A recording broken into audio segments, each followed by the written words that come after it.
Hello everyone. In today's video, we are going to talk about Peter Obi.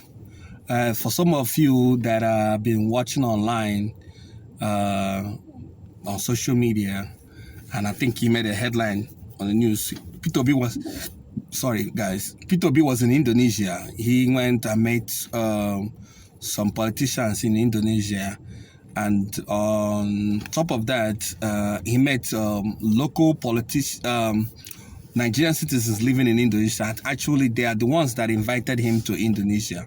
You know, I saw a video. He had a press conference with Nigerians in Indonesia, hold a meeting, and he met, as I said earlier, met politicians in Indonesia. So the question is, why did he go to Indonesia?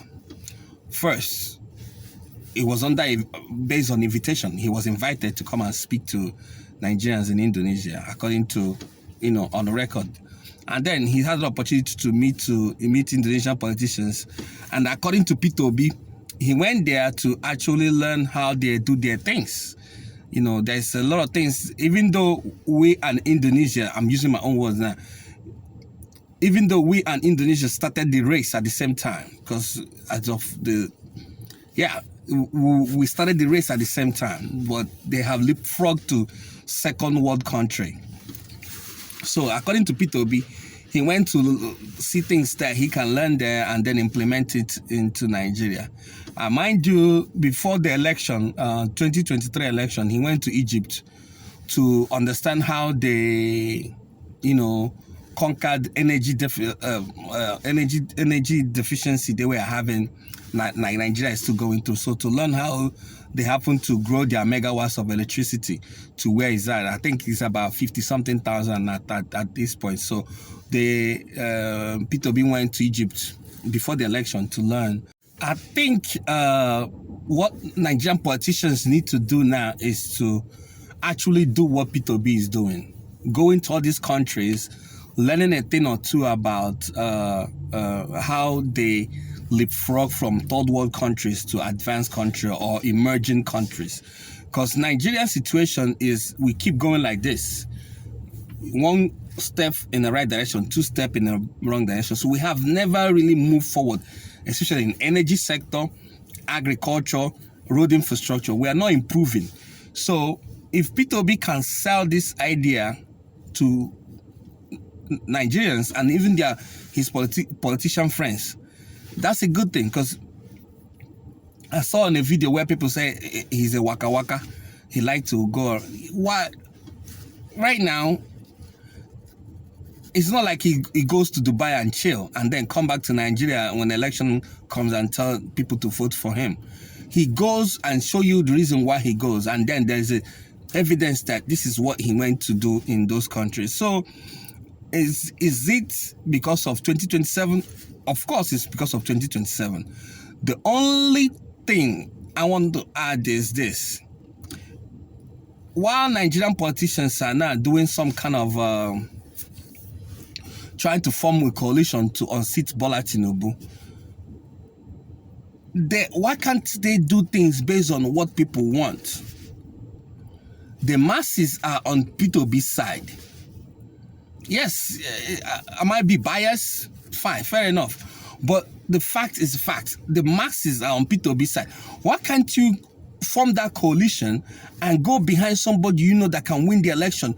Use your resources, use your infrastructure, and back one person that that he can actually get you the vote. But you guys don't want to do that. Okay, let me be clear. Peter Obi going to Indonesia, going to Egypt, going to all these countries, learning a thing or two that can help Nigeria. I support it. I like it. Is it because of politics? Why? Of course. The only thing I don't want is some of you that will come out and say Atiku. Atiku is not going to run for president in 2027, and even if he runs, he will not even win primaries. The thing now, what you have to understand now is, the biggest problem, I repeat, I already made a video about this before. The biggest problem Atiku will face in PDP is Wike. And now, the governors, if like PDP cannot afford to lose election again. Yeah, that's point blank. They can't afford it. So you didn't beat Tinubu when he wasn't in power. And you think you beat him when he's gonna run as an incumbent. You see? So Atiku, I love Atiku. He have a good heart. I think so. But I think his time is gone. Peter Obi, everybody shall align. I think Peter Obi is going back to PDP. Labour Party will not do him any justice. If he likes, he will stick to a Labour Party and see, you know, how bad it's gonna turn out in 2027.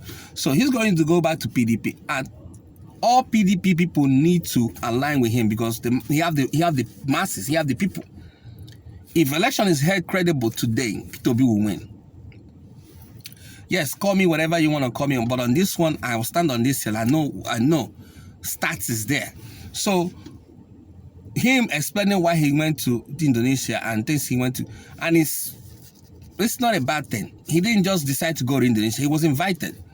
I know how many times people that I know people have invited him in US to come and speak. He was in Pennsylvania a couple of weeks ago. I know about it, but I couldn't attend. He was in he spoke during an election. He spoke in Dallas, Houston, and then I think in Atlanta. He did a tour all over US. So, and this invitation, it's not like he just decided he wants to go to Indonesia. So I'm happy that he went there, talked to people, meet Nigerians there, meet the local medium-sized politicians in that country. So if he's doing it for 2027, so be it. But if you think Nigeria is not heading in the right direction, this is the opportunity. It is either Bola Tinubu or Peter Obi. You choose. That's my opinion. At least I'm entitled to that. All right, see you guys on the next one. Bye-bye.